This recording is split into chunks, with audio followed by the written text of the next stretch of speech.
John, you are one of the most experienced solar operators that I know in Southern California, which has been the mecca of solar for mainland US. Um, you've been in residential solar and commercial solar for more than a decade, perhaps decade and a half. Nowadays, you're developing a lot of commercial solar for multi-tenant properties, for other types of commercial properties. And overall, what is the trend that you're seeing in the market these days? Where is the solar market moving towards? What are the key decision factors and also key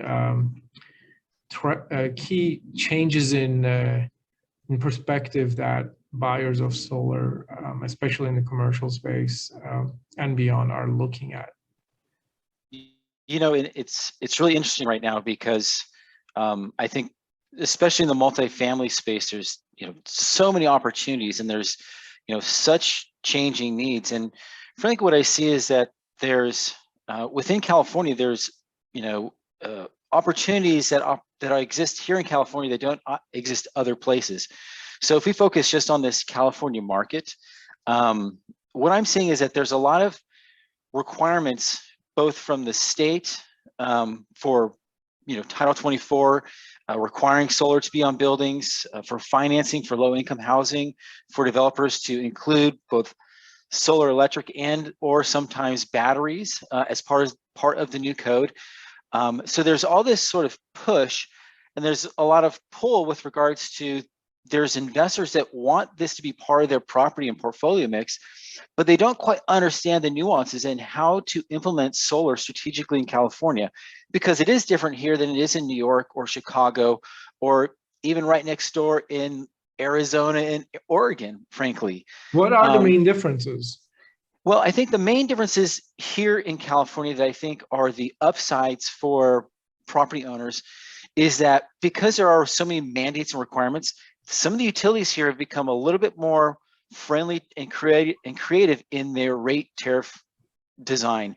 In that, in California, with the investor-owned utilities, property owners can not only rent their space to the tenant, now there's opportunities to rent their roof to investors that will put a solar system on that roof and sell energy to your tenants, or that property owner could own that solar asset themselves and become not only a renter of space, but also effectively a utility and making profit on selling clean energy at a discount to their tenant.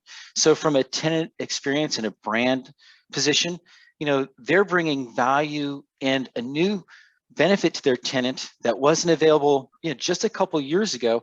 And in the same time, they're also generating new revenue for themselves, kind of changing the whole landscape of multifamily opportunities. And I say multifamily because I guess this exists pretty much everywhere, but in the multifamily property landscape, this is where the opportunity is really greatest and is magnified the most. In addition to that, I think the challenge that I do see is that there isn't a lot of awareness to how to implement this, what the metrics are and where to even start. Because not every property is going to be perfect for this. Not every property is going to have the right infrastructure for EV charging and or batteries. However, there are places and plays for each one of those in a portfolio. So I think right now what I see is that there's a lot of interest and there's a lot of top-down sort of requirements that are being mandated for project managers, asset managers to kind of meet these ESG requirements, meet these SEC reporting for greenhouse gas reduction requirements, because unless they do that, they're not going to see the investor funding that they need to. So how do they do that in a way where that money that they spend generates revenue or offsets costs in a cash flow positive way? Well, that's really where the rubber meets the road, and having a solid developer that understands all the tools to use on different properties,